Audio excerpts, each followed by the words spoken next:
ہے قاسم ہے قاسم تیری بہن غریب نو نہیں بھولنا تیری بہن غریب نو نہیں بھولنا ہاں تیرے قتل دا منظر ہے قاسم ہے قاسم ہے قاسم ہے قاسم ہے قاسم ہے قاسم ہے قاسم ہے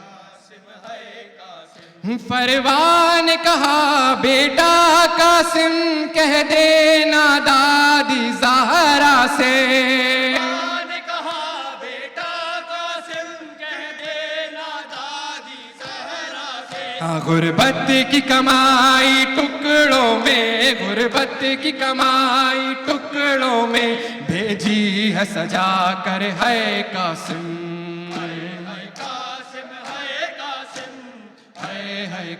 قاسم ہے قاسم ہے قاسم ہے قاسم ہے قاسم ہے قاسم ہے قاسم ہے قاسم ہے قاسم ہے قاسم ہے قاسم ہے قاسم ہے قاسم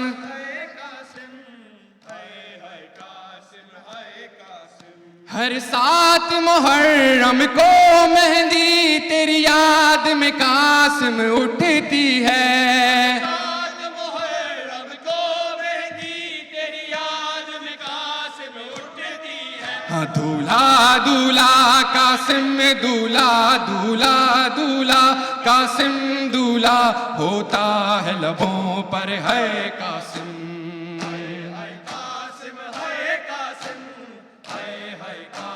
قاسم ہے قاسم ہے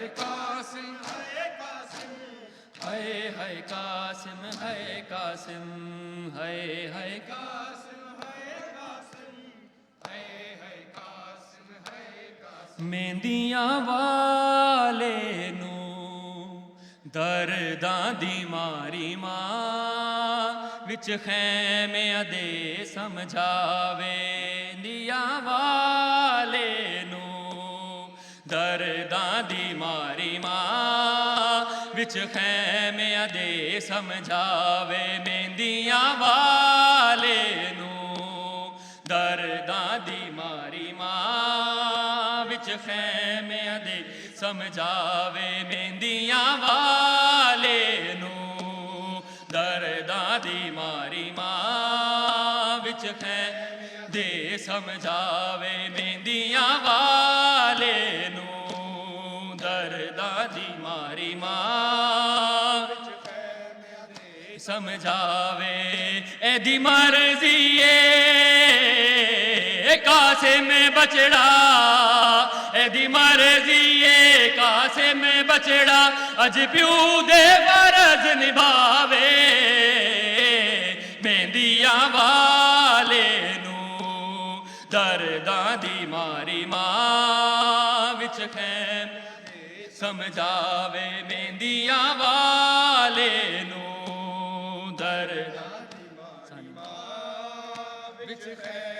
دے سمجھاوے اے دی مرضی اے قاسم بچڑا اے دی مرضی اے قاسم بچڑا اج پیو دے فرض نبھاوے مہندیاں والے نو درداں دی ماری ماں وچ خیمے دے سمجھاوے مہندیاں والے نو درداں دی ماری ماں سمجھاوے مہندیاں والے نو خیمے دے سمجھاوے اے دی مرضی اے قاسم بچڑا اے دی مرضی اے قاسم بچڑا اج پیو دے فرض نبھاوے مہندیاں والے نو درداں دی ماری ماں وچ سمجھاوے مہندیاں والے نو